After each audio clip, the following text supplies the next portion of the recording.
안녕하십니까. 전산응용 기기제도 기능사 저자 이광선입니다.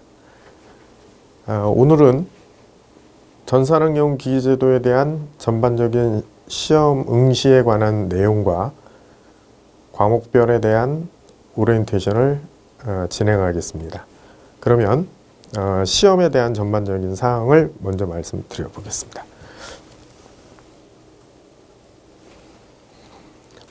시험은 일단 필기 접수를 하셔야 합니다. 필기 시험은 어쨌든 인터넷을 통해서 Qnet.net에서 여러분들이 확인을 하시면 될 것 같고요. 준비 사항에 대한 것은 여러분들이 응시 원서를 보시게 되면 어떠한 내용을 준비를 해야 되는지 아실 수가 있고요. 보통은 기능사는 CBT로 진행을 하기 때문에 필기구는 거의 지참을 안 하실 겁니다. 특히 이제 여기서는 요즘 이제 중요하게 생각하는 부분은 신분증, 수험표와 신분증을 꼭 지참을 하셔야 합니다. 필기 합격을 한 다음에는 이제 Qnet 사이트에서 일반적으로 확인을 하실 수가 있는데 필기 시험 이후에 발표가 바로 나죠. 그래서 합격인지 불합격인지 먼저 확인이 되고 그 다음에 필기 합격 확인은 그 날짜가 보통 한 15일 정도, 열흘이나 15일 정도가 진행이 되기 때문에 그 이후에 정확하게 필기 합격자가 발표가 되겠습니다. 그 이후에 이제 실기 원서 접수를 하게 되고요. 그 다음 실기 시험을 접수를 해서 그 다음에 실기 시험을 대비를 하게 되면 이 실기 시험을 위해서 이제 여러분들이 준비를 하시게 됩니다. 일단 여기 실기시험을 볼 때는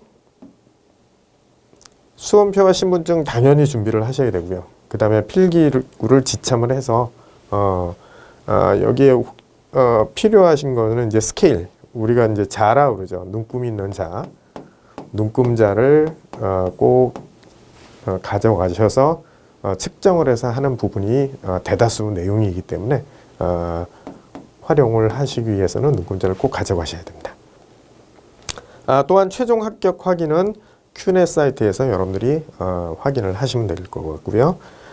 자격증 신청이나 해당하는 부분은 그러니까 최종 합격과 마찬가지 자격증 신청도 신분증 발급 수수료를 지참을 해서 역시 자격증 신청을 받으시면 되겠습니다.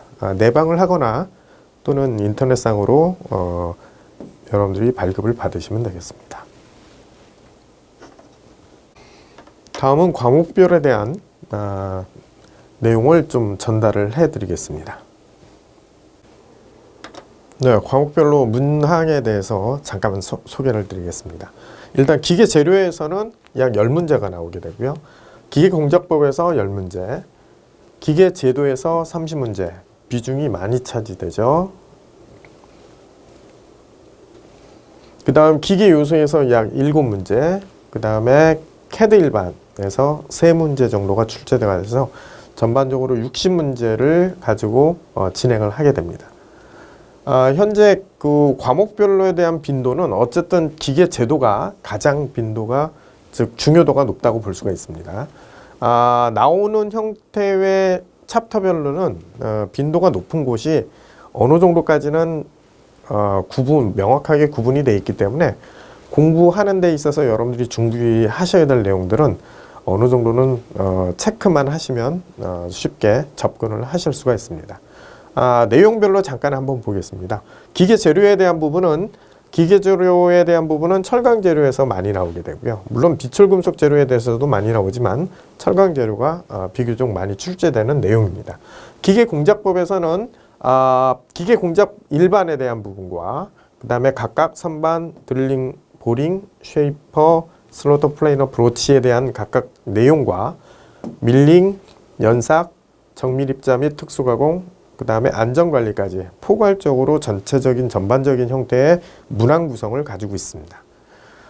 기계제도에서는 제도법에 대한 부분, 특히나 이제 제도법에 대한 부분에서는 여기 아주 일반적인 사항에 대한 부분, 아주 기본적인 사항에 대한 부분이 자주 나오는 거고요.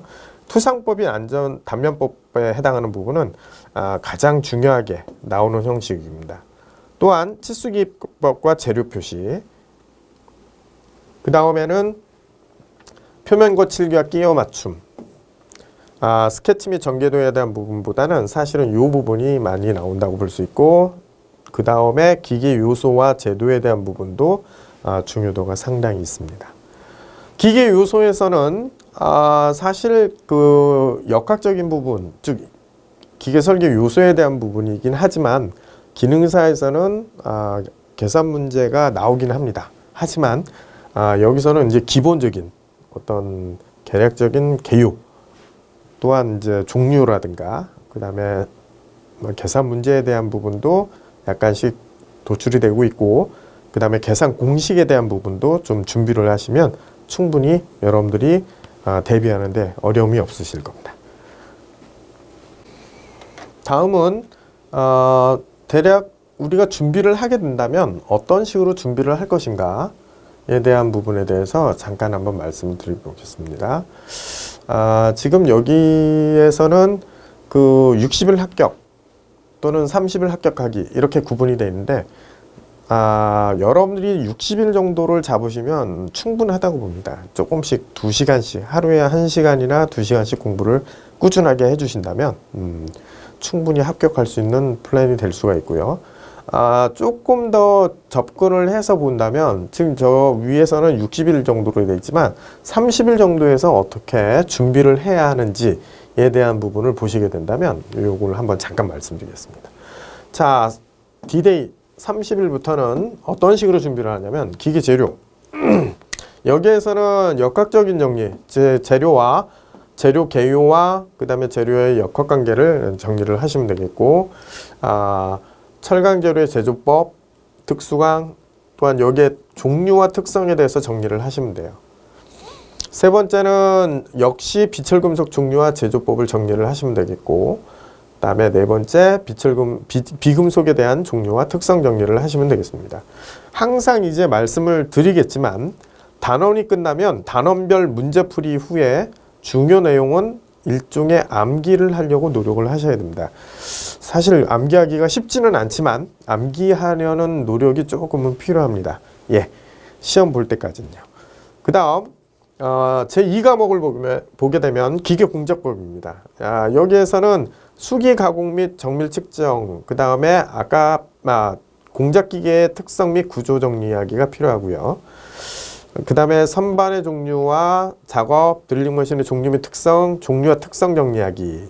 대략적으로 보면 특성 정리하기가 꽤 많죠. 종류와 특성 정리하기. 다음에 세 번째는 역시 세이퍼, 스노터, 플래너, 브로치 등의 작업 특성과 정리를 해주시면 되겠고, 밀링머신에서는 가공법, 분할 때 활용하는 방법이라든가, 또한 연삭 및 연삭기에 대한 종류와 특성, 기어 가공 방식 정리를 하시면 되겠습니다. 정밀입자에서도 마찬가지 특수 가공 방법과 정밀입자 종류를 이제 알고 계시면 되겠고, 안전관리에 대한 부분도 놓치지 않기 바랍니다. 역시 단원이 끝나면 단원별 문제풀이 후에 중요 내용은 암기하기. 예, 이거 중요합니다. 그러니까 다 외우려고 하지 마시고 해당하는 어떤 키워드 위주로 외우시면 되겠습니다. 그 다음 기계 제도에 대한 부분입니다. 기계 제도에 대한 부분은 일단 아까 30문제 정도가 나오기 때문에 기계 제도에 대한 개요, 투상법, 단면법, 치수기법, 기재료 표시 정리를 하시는 게 중요하고요. 표면 거칠기와 치수 공차, 끼워 맞춤, 기하 공차에 대한 내용도 표기 방법과 그 다음에 어떤 규격화되어 있는 형식에서 어떻게 표현을 하는지에 대한 내용을 좀 참고로 보시면 되겠습니다. 세 번째 스케치 및 전개도, 그 다음 기계 요소의 제도 정리를 하는 것 중요합니다. 그래서 많은 시간이 걸리겠지만 30문제에 대한 어떤 그 비중을 생각한다면 좀 많이 여러분들이 암기를 할 내용이 많으실 겁니다. 그 다음에 기계 요소. 기계 요소는 재료학과 결합용 기계 요소의 정리를 하실 필요가 있는데, 축계 기계 요소에 대한 정리가 필요합니다. 또한 전동용 기계 요소 정리를 하실 필요가 있고요. 여기서는 종류와 특성에 대해서 여러분들이 구분을 하시면 되겠고, 네 번째 제동 및 완충용 기계 요소에 대한 관계 기계 요소를 조금 정리를 해두시면 어느 정도 단원별로는 준비가 됩니다. 또한 내용별로 문제풀이 후에 중요 내용을 암기할 필요가 있고, 여기서 중요한 부분은 관연도 문제라는 부분을 여러분이 간과하셔서는 안 됩니다. 관연도 문제가 출제 경향이고, 출제 경향 자체가 어떠한 중요도에 의해서 만들어진 문제들이기 때문에 여러분들이 관연도 문제를 풀면서 정리하는 습관을 가지셔야 합니다. D-Day 4일째 됐을 때 어떻게 하느냐, 문제와 자주 틀리는 문제를 위주로 집중 복습을 하는 겁니다. 사실 새로운 문제를 계속적으로 푸는 거 중요하겠지만, 사실은 4일 정도 남았을 때는 기존 문제에서 되도록이면 틀린 문제, 많이 틀린 문제를 기준으로 해서 여러분들이 진행을 해주시는 게 효과적입니다. 그 다음 약 이틀 정도 남았을 때, 여러분들이 아무래도 저희 교재에서 체크를 해주는 것이 있죠. 별표. 또한 여러분들이 표시된 위주로 정독을 하면서 읽어주는데, 여러분들도 표시를 하셔야 됩니다. 여러분들도 공부를 하시면서 정확하게 어느 부분이 중요한지를 구분을 해 두셔서 그 부분에서 필요한 정확하게 여러분들이 좀 더 외워야 될 부분이 있다 그러시면 이날 조금 더 정독을 해서 읽어주시면 됩니다. 사실 이 D-Day 4일 이후로부터는 사실은 굉장히 중요하죠. 물론 30일 이전에도 중요하겠지만, 사실은 요 때가 가장 여러분들이 피치를 올리면서 준비사항을 정리하고 결과를 만들어낼 수 있는 아주 중요한 시기라고 보실 수가 있습니다. 그래서 잘 준비하셔서 좋은 결과가 나올 수 있도록 여러분들 공부에 매진하시기 바랍니다. 감사합니다.